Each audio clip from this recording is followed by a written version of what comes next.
একটা গোজামুল দিয়েছে, এটা কিন্তু সাংবাদিকরা তাকে প্রশ্ন করেছে প্রেস কনফারেন্সে যে হুম আপনার আর্মস এর মজুদ কমে যাচ্ছে, তো আপনি যুদ্ধ করবেন কিভাবে? বলে যে আমরা আর্মস ফ্যাক্টরি আবার শুরু করেছি, প্রস্তুত। তো একটা আর্মস ফ্যাক্টরিতে আর্মস প্রস্তুত করতেও তো সময় লাগে। এই এটা জন্য তো কি এখন চায়নার সময়। এইগুলো এগুলো হইতে পারে। তার আসলে অর্থনীতির উপরে চরম টান পড়েছে। হুম আপনার সবচেয়ে বড় কথা হইলো, এখন তো আপনি ইরানকে ধরেন কেন, হিজবুল্লাহ তো আরো স্ট্রং পজিশনে দাঁড়াইছে। এবং হিজবুল্লাহ জানেন আপনার ইরানের যে ভয়ঙ্কর আচ্ছা মেরাকাবা মেসকা নামক আছে ট্যাঙ্ক, হুম মেরাকাবা মেসকা মনে রাখবেন এটা। হুম পৃথিবীর মাঝে একটা সাংঘাতিক শক্তিশালী ট্যাঙ্ক, যেটা ইসরায়েল তৈরি করে রাখছে ইয়াকে আপনার হিজবুল্লাহ এবং হুতিদের ডিফেন্ড অর্থাৎ লেবাননকে কাবু করার জন্য, এই ট্যাঙ্ক গুলা যাতে তারা ল্যান্ডে সৈন্য দিয়ে মানে আর্টিলারি কোর দিয়ে আপনার লেবাননকে কন্ট্রোল করতে পারে। মেরাকাবা মেসকা ট্যাঙ্ক গুলো অত্যন্ত হুম শক্তিশালী। এই ট্যাঙ্ক আপনার ধ্বংস করে ফেলছে। আপনার এই হিজবুল্লাহরা এই ট্যাঙ্কের উপরে আক্রমণ করেছে তো। এবং একটা ট্যাঙ্কের দাম কত, $6 মিলিয়ন এক একটা ট্যাঙ্কের দাম। এবং হুম এক একটা ট্যাঙ্ক চালানোর জন্য 3 জন লোক দরকার, একজন ড্রাইভার, একজন ইনস্ট্রাক্টর, একজন কমান্ডার। তাইলে এইখানে প্রায় আপনি বিশ্বাস করেন 100 ট্যাঙ্ক মেরাকা হুম বা মাস্কা মেসকা যে ট্যাঙ্ক 100 ট্যাঙ্ক ধ্বংস করেছে। তাইলে 3 জন করে লোক থাকলে 300 লোক তো এখানেই মারা গেছে। এখানেই মারা গেছে। হুম ট্যাঙ্ক ধ্বংস করছে, যেহেতু 3 জন কি বেঁচে আছে বলেন?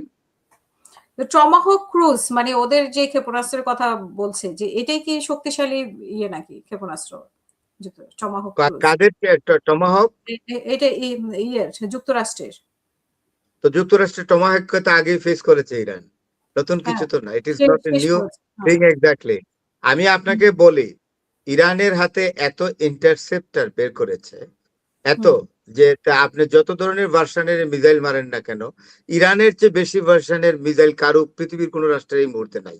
সুতরাং হুম ইরান যেই পরিমাণ মিসাইল ভার্সন তারা ইনভেন্ট করে রেখেছে, তারপরে আবার আরেকটা করেছে, এইগুলার ইন্টারসেপ্টিং ক্যাপাসিটিও অনেক অনেক ধরনের ইন্টারসেপ্টরও আবিষ্কার করেছে, সাথে সাথে তৈরি করে রেখেছে। সুতরাং আপনি টমাহক বলেন আর অন্য যে কোনো অ্যান্টি ব্যালিস্টিক মিসাইল বলেন, Iran is absolutely capable to defend it hmm and to hmm hmm. Spoil it by their interceptors. আচ্ছা এটা কোনো সমস্যা না। হুতিরা কতটা ইয়ে করতে পারে? হুতিরাও কি ইয়ের মতো মানে কি বলে আহ, হিজবুল্লাহদের মতো এত শক্তিশালী না, হিজবুল্লাহদের তবে মতো হ্যাঁ। হ্যাঁ হিজবুল্লাহদের মতো এত শক্তিশালী না, আমি বুঝতে পেরেছি আপনার প্রশ্নটা। কিন্তু হিজবুল্লাহ কতটা? হুতিরা রকেট লঞ্চারে উস্তাদে রকেট হুম লঞ্চিং করতেছে মারাত্মক ইসরায়েলের উপরে। এবং ইসরায়েলের যে মেইন মেইন শহরগুলা, বিশেষ করে মধ্য ইসরায়েলে অবস্থা খুবই খারাপ, আর হুম নর্দার্ন ইসরায়েলের অবস্থা খুবই খারাপ। ওইখানে জনবসতিই নাই, মানুষ সরে যাচ্ছে যুদ্ধের তাণ্ডবে। হুম। আরেকটা জিনিস ইরান দাবি করলো যে দুবাইয়ের ইউক্রেনের অ্যান্টি ড্রোন সিস্টেমের ডিপোতে হামলা করেছে। এটা ইরান দাবি করছে বাট আমরা তো দেখেছি মানে আসলে আর আপনি তো বলছেন যে মধ্যপ্রাচ্যের বিভিন্ন জায়গায় হামলা করেছে। আরেকটি বিষয় আপনার কাছে যেটা জানতে চাওয়া যে ইয়ের সাথে ডোনাল্ড ট্রাম্পের সাথে মোদির একটা ফোন আলাপ হয়েছে সেখানে ইলন মাস্কও সেখানে ছিল মানে আমার মনে হয় 24শে মার্চের দিকে। তো এখানে ইলন মাস্কের সাথে তো আসলে ট্রাম্পের সম্পর্ক ভালো না তাহলে কেন এখানে তারা ফোন আলাপে যুক্ত হলো না, এখানে। এটা আমি জানি না। ফোন আলাপে দেখুন, নরেন্দ্র হুম মোদী বাংলাদেশ ইন্ডিয়ার ফরেন পলিসিকে দুর্বল জায়গায় নিয়ে গেছে। হুম এবং নরেন্দ্র মোদী এই জিনিসটা বুঝতেই পারবে না যে নরেন্দ্র মোদী নেতানিয়াহুর সাথে দেখা করে আসার পরের দিনই সকালে আক্রমণ করেছে হুম হুম ইসরায়েল এবং আমেরিকা ইরানকে। এটা তো সারা পৃথিবীতে এটা নিয়ে একটা রেপারকেশন তৈরি হয়েছে। আপনার হুম গেথার্থে একটু বলি, একটা হুম টক শো দেখলাম আপনার ইয়াতে ইন্ডিয়ার, সেখানে রাজদীপ সরদেশাই আর আরেকজন ভদ্র মহিলা সাংবাদিক, খুব উচ্চমানের, নামটা আমি ঠিক এই মুহূর্তে কি দেবী বললো। তো সেই রাজীব সরদেশাই একটা কথাই বলছে যে নরেন্দ্র মোদী কিন্তু এটা মুছে ফেলতে পারবে না। আর হুম যে ভদ্রমহিলার নামটা আনফরচুনেটলি আমি মনে করতে পারছি না, আসলে মাথায় এত কথা একটু এত রাখা, নাম মনে রাখা হ্যাঁ এত টাফ হয়ে নাম যায়, আসলে মনে থাকে না হ্যাঁ। এত নাম। তো এক হুম খুবই অনেস্ট সাংবাদিক। তো আরেকজন সাংবাদিক আছে, বোঝা গেল গদি মিডিয়ার আর কি, মানে নরেন্দ্র মোদীর পক্ষের, সেই লোক হুম বলতেছে আমরা ইন্ডিয়ান ইন্টারনেট দেখবো না। তখন ওই ভদ্রমহিলা কথাটা কেড়ে নিয়ে বলল যে আপনি ভারতের ইন্টারনেট দেখবেন, তার অর্থ এই নয় যে ভারতের ভাবমূর্তিকে নষ্ট করে। আপনি ভারতের ভাবমূর্তি ইন্টারেস্ট দেখবেন, ইরানের ইন্টারেস্ট দেখবে না। তা আপনি কোন জায়গায় আপনার প্রধানমন্ত্রী গিয়ে কথা বলে আসলো যেদিন নিশ্চয়ই নেতানিয়াহু জানিয়েছে যে আমরা কালকে আক্রমণ করব ইরানের উপরে, এটা উনি জানতেন। উনি নরেন্দ্র মোদী এটা অস্বীকার করলো, পৃথিবী এটা স্বীকার করবে না যে উনি জানতেন না। নরেন্দ্র মোদীর এই কথা অ্যাকসেপ্ট করবে না ওয়ার্ল্ড কমিউনিটি।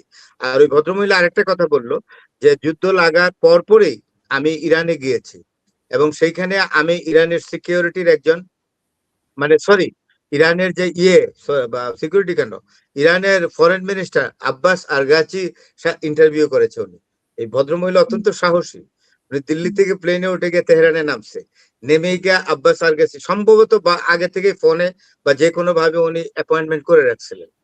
তো গিয়েই বলল যে ওই কথাটা উঠিয়েছে যে তখন বললো যে আপনাদের দেশের মানে আব্বাস আরগাচি তো ভদ্রলোক, আপনি দেখছেন কতগুলো ইন্টারভিউতে, একটা অসংলগ্ন কথা বলে না, শুধু এতটুকুনি বলছে যে ভারত তো আমাদের পুরনো বন্ধু।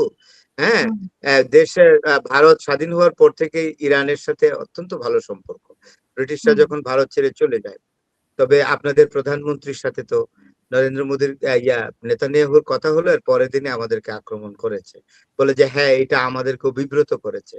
বলে যে এটা আমরা খানিকটা ব্যথা পেয়েছি, কষ্ট পেয়েছি। এটা হয়তো ভারতের মতো রাষ্ট্রের কাছ থেকে আমরা প্রত্যাশা করি না।